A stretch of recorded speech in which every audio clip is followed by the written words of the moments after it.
Sudah siap belajar ya anak-anak? Nah, materi kemarin sebelum materi bab 7, kita hari ini materinya bab 7 yaitu iman kepada Rasul-Rasul Allah. Sebelum ke materi ini, materi sebelumnya membahas tentang apa? Ada yang masih ingat? Ayo, rukun iman?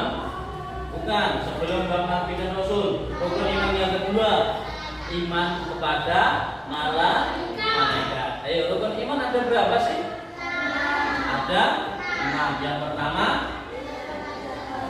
Allah, yang kedua, yang ketiga, yang keempat, yang kelima, yang keenam, pokok dan baik. Ya, jadi kita membahas rukun iman yang keempat. Sebelumnya anak-anak, kalian sudah tahu belum apa makna dari iman itu? Apa arti iman itu? Iman itu apa sih? Kan rukun iman yang keempat. Terus sebelum menuju rukun iman yang keempat, iman dulu itu apa? Apa?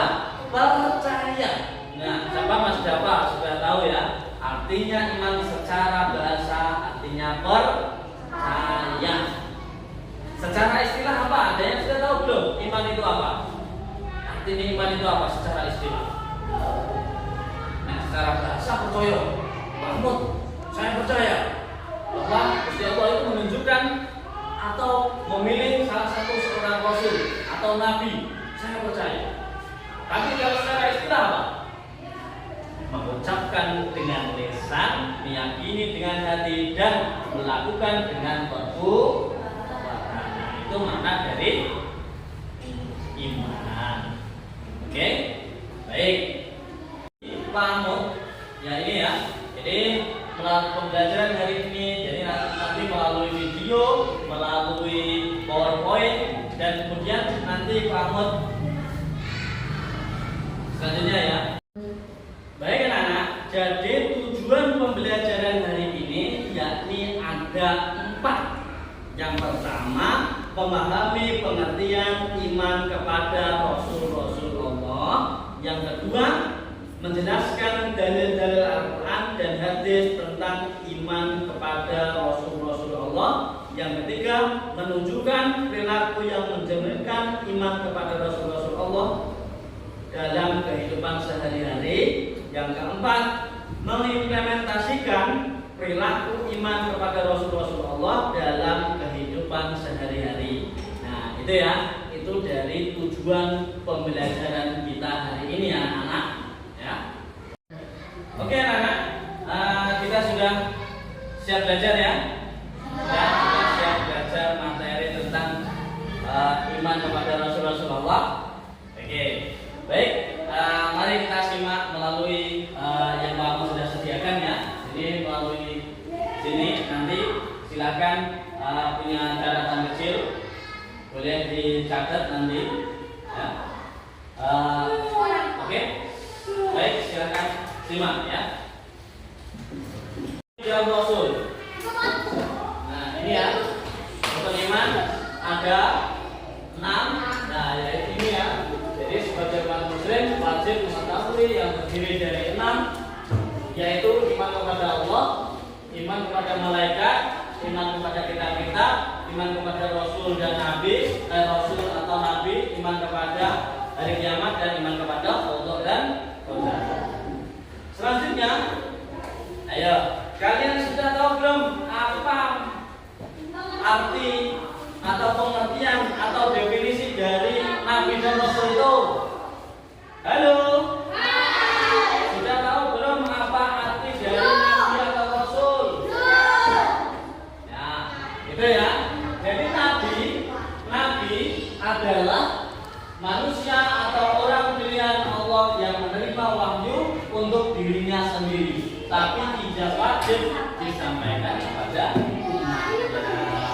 Kalau Rasul adalah manusia atau orang pilihan Allah yang menerima wahyu untuk disampaikan kepada umatnya, wajib disampaikan kepada umatnya. Kemudian perbedaan dari nabi dan rasul. Setiap rasul itu sudah pasti nabi. Sudah pasti nabi. Tetapi setiap nabi belum tentu rasul. Oke?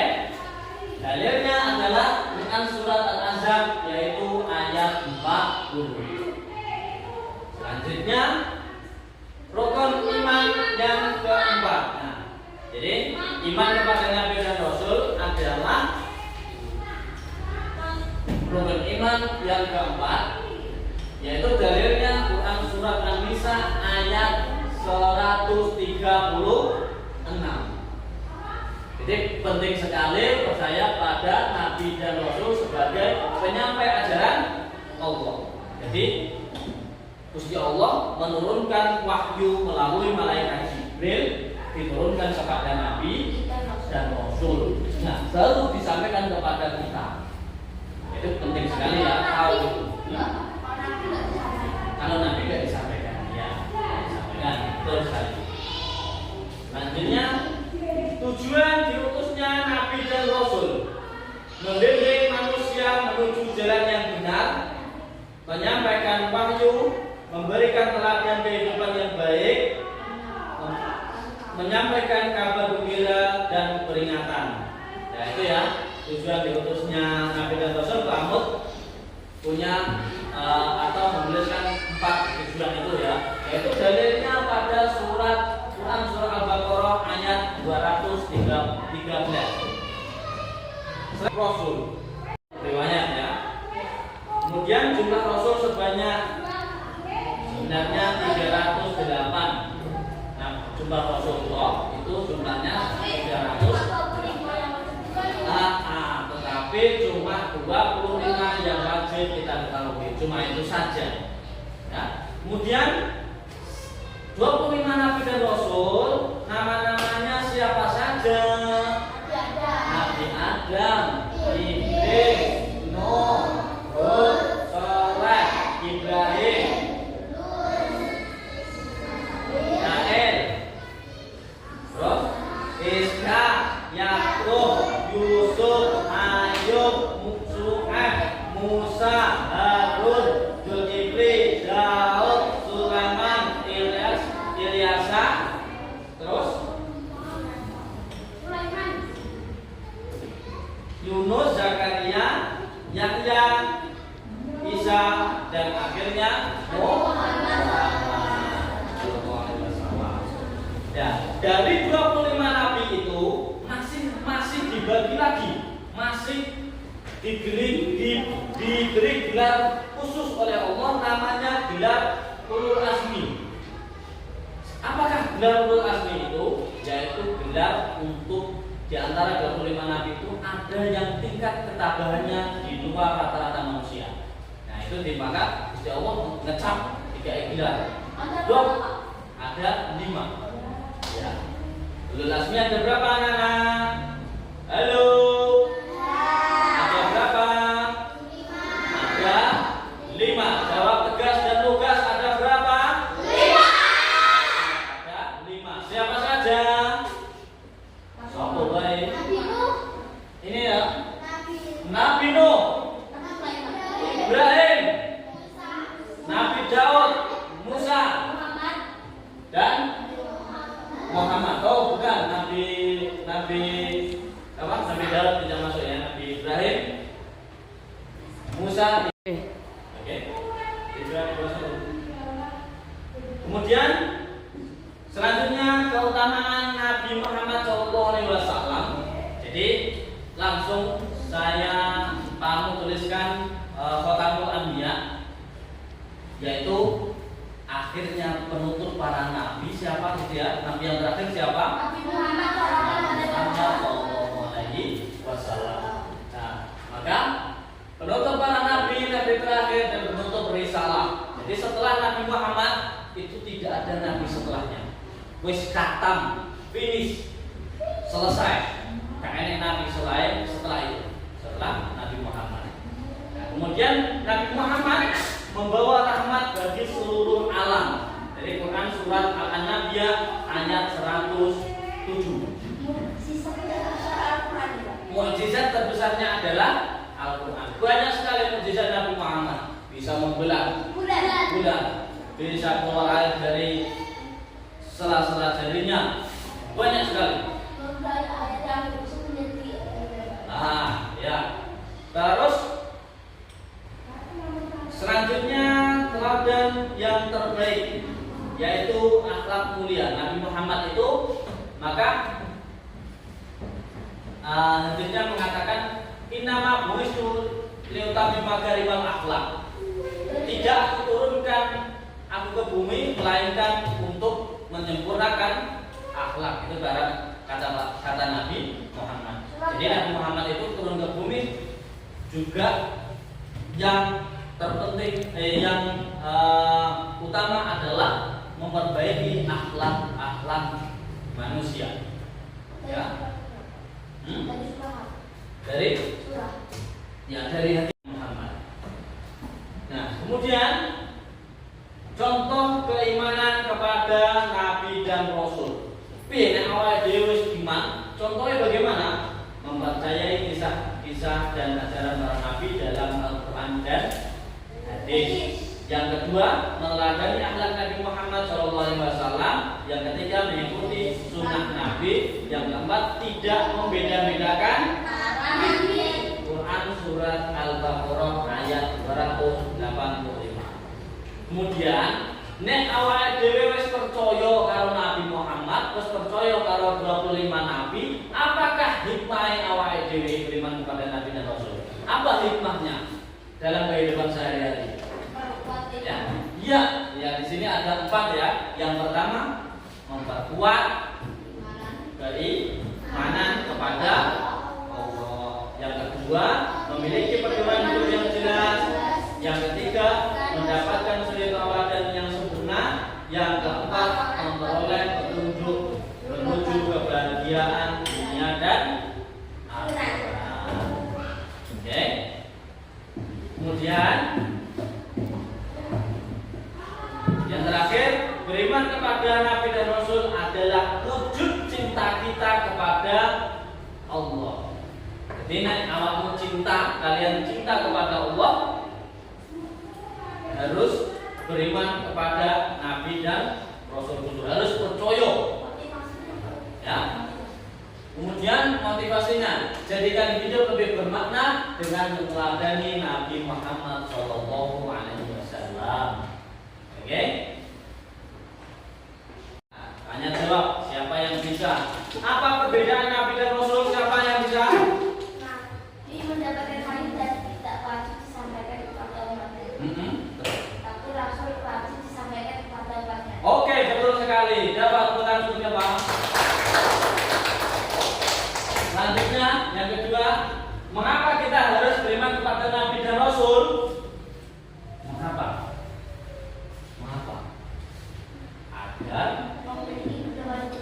Agar memiliki pedoman hidup yang jelas. Oke, siapa lagi? Ini yang lain kosong ini ya. 3. Ada berapakah Nabi Ulul Azmi dan sebutkan? Ada berapa? Ada? Angkat tangan. Jawab dan tegas dan tugas. Jangan ngomong kayak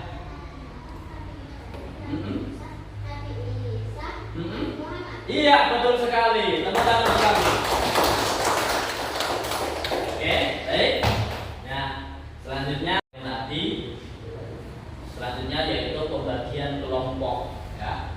Jadi sudah kamu bagi kelompok ya. Kelompok 1, kelompok 3, kelompok 2, kelompok 1. Nah, itu nanti Pak Mud tugasnya berbeda-beda. Untuk kelompok 1 itu nanti belajar menyampaikan atau presentasi ke depan. Untuk kelompok 2 nanti tugasnya adalah proyek, yaitu membuat poster. Oke? Yang kelompok 1 nanti praktek atau apa saja hikmah atau apa saja yang sudah kalian pelajari dari penampilan atau PowerPoint yang Pak Ahmad tampilkan tadi. Ya. Siap? Siap? Tepuk tangan dulu untuk tepuk kebersihan. Jadi tepuk bersih. Oke. Silakan dibuka bukunya. Di buku pakainya.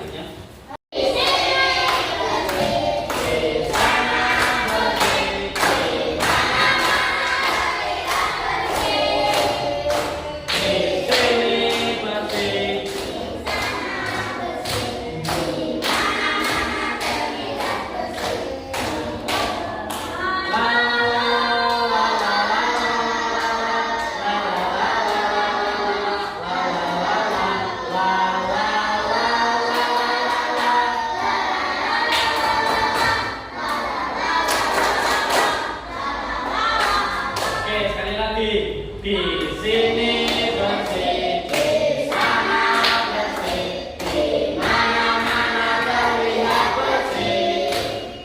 Di sini bersih, di sekolah bersih, di mana-mana terlihat bersih.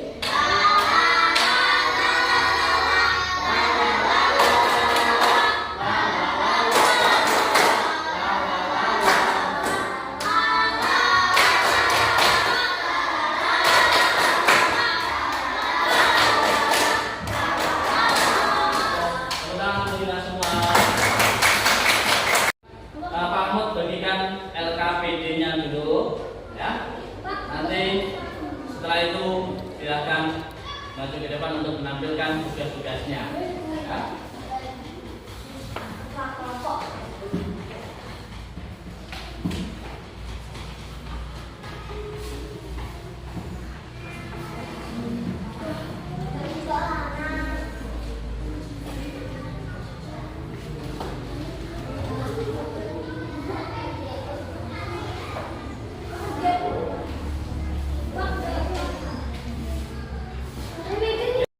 Kerjakan dengan seksama, dengan semangat ya.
Oke, cukup. Jangan ditutup dulu. Ada pertanyaan untuk kelompok 1, untuk kelompok 3? Ada pertanyaan? Ya. Untuk ada pertanyaan? Untuk kelompok 3? Jumlah nabi yang harus kita ketahui. Selanjutnya ada pertanyaan lagi? Dari kelompok 2. Ya, boleh. Di kelompok 2 ada pertanyaan? Berapakah jumlah semua nabi? Berapa? Berapakah jumlah semua nabi? Nah, berapa jumlah nabi tadi? 100. Berapa? Jawabannya kelompok 3 salah. Ada berapa? 124.000. 124.000. Siapa lagi yang menjawab? Tepuk tangan. Oke, baik, silakan. Oke, akan kembali kelompok 2. Ini ya, dari hasil proyek ke kelompok 2 ya. Tepuk tangan untuk kelompok 2. Oke, cukup, silakan kembali. Oke, baik. Ini tadi sudah dari kelompok 2 kelompok ya. 3 dan 2 sudah menunjukkan hasil karya, hasil dari pengerjaan atau tugas-tugasnya. Sekarang kelompok 3 yaitu hikmah dari belajar ini tadi apa? Apa? Hikmah dari belajar tadi, Pak. Mengetahui jumlah nabi sama itu mengetahui kenapa nabi diutus. Oh iya, mengetahui jumlah nabi dan mengapa nabi diutus. Oke. Selanjutnya berapa jumlah sifat wajib sifat-sifat wajib bagi nabi dan rasul? 5. Ada berapa? Ada berapa? 4. Ada 4. Yang pertama apa? Yang pertama apa? Sidik, amanah, fatanah, tabligh. Oke. Sekarang tunjukkan bagaimana sifat sidik. Semisal sifat jujur itu bagaimana? Tidak berbohong. Semisal contohnya bagaimana? Kalau kita mencuri sesuatu habis itu ditanya jujur. Harus jujur. Tidak boleh bohong. Semisal dapat terlambat, jangan mencuri dan terlambat ya. Terlambat. Dapat tadi kenapa kok terlambat? Maaf Pak, saya tadi bangun kesiangan. Nah, itu harus jujur ya. Tidak, wah saya tadi terjebak macet Pak, makanya terlambat. Nah, itu tidak boleh. Kemudian sifat Fatona cerdas. Bagaimana menunjukkan sifat cerdas? Bagaimana? Belajar setiap hari itu belajar. Terus sifat amanah. Amanah itu ketika Pak Ahmad menitipkan sesuatu kepada Kalista, maka harus menjaga amanah. Ya, harus benar-benar menjaga, tidak boleh menyalahi amanah. Terus selanjutnya tabligh. Tabligh artinya menyampaikan. Ketika Pak Ahmad bagaimana? Contohnya bagaimana? Oke, Pak Ahmad pesan kepada Sabrina nanti minta tolong undangan ini dikasihkan ke ibunya ya, atau disampaikan kepada ibunya ya. Ibunya. Oke, silakan kembali. Ini ya. Ini anak-anak itu tadi hasil belajar kita ya. Jadi kesimpulannya apa? Dari belajar yang sudah kita pelajari, kesimpulannya apa? Kesimpulannya belajar apa kita? Belajar apa? Ayo. Iya, belajar mengetahui jumlah Nabi dan Rasul, sifat-sifat Nabi dan Rasul, dan hikmahnya beriman kepada Nabi dan Rasul. Jadi hikmahnya apa? Membuat kita menjadi atau dapat pedoman hidup yang jelas. Ya. Terus kemudian selanjutnya yaitu saya yakin di antara kalian nanti akan jadi orang-orang yang hebat, maka harus belajar yang giat ya. Ke depan nanti kalian saya yakin menjadi orang-orang yang besar-besar semua. Kalau ada salah kata dari Pak Ahmad minta maaf yang sebesar-besarnya ya, anak-anak ya. Oke, marilah kita tutup dengan berdoa. Ya, oke, berdoa bola. Oke, silakan berdoa. Saya tunjuk.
Semangat belajarnya ya. Mungkin apa yang kita pelajari